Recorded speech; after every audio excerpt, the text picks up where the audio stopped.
हाँ जी बच्चों, हमने न्यूमेरिकल नंबर 1 जो था इसका हमने वो कर लिया। अब इसका सेकंड न्यूमेरिकल 10.2 देखते हैं।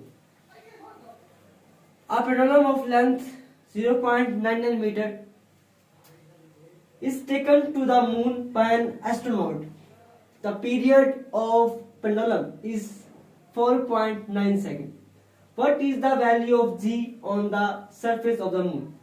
एक खिलाबाज पेंडुलम को जिसकी लंबाई जो है वो 0.99 मीटर है चांद पर ले जाता है।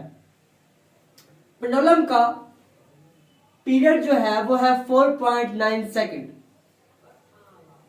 चांद की सतह पर जी की कीमत क्या होगी? हमने जी की कीमत मालूम करनी है।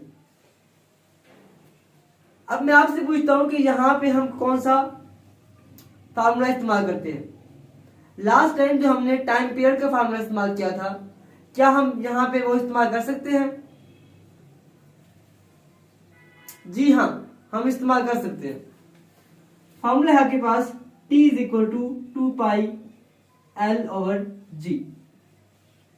ये फार्मूला है टाइम पीरियड का पर सिंपल पेंडुलम के लिए।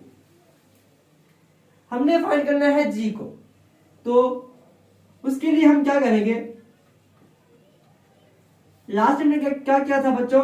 हमने लिया था स्केयर। हम लेंगे स्केयरिंग लेंगे बोथ साइड। ठीक है, स्केयर 2 पाई एल ओवर जी, इसका भी स्केयर। जब बनेगा टी का स्केयर इज इक्वल टू 4 3.14 का स्केयर एल ओवर जी। हमने जी फाइंड करना है, तो क्या होगा?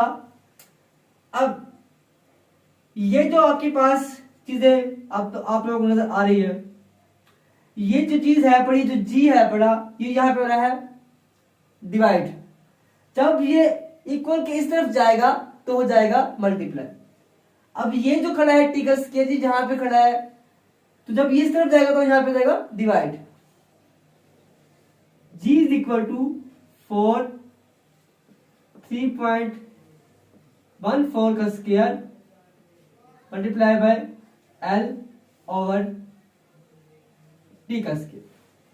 सिंपल हमने इसके अंदर वैल्यू पुट करनी है। g इज इक्वल टू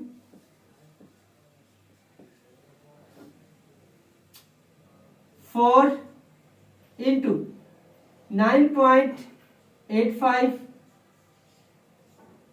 आपके पास जो L की वैल्यू है वो है 0.99 मीटर, 0.99 मीटर। नीचे है 4.9 सेकेंड का स्केयर। अब यहां पे जो सेकंड होगा वो स्केयर बन जाएगा, और जब हम इसको डिवाइड करेंगे, सीन करेंगे, तो आपके पास आंसर आएगा 1.63 मीटर पर सेकंड का स्केयर। तो ये है आपके पास जी की वैल्यू। कहां पर? जी की वैल्यू हमारे पास है पड़ी चांद पर, तो आप यहां पर जी एम लिख सकते हैं।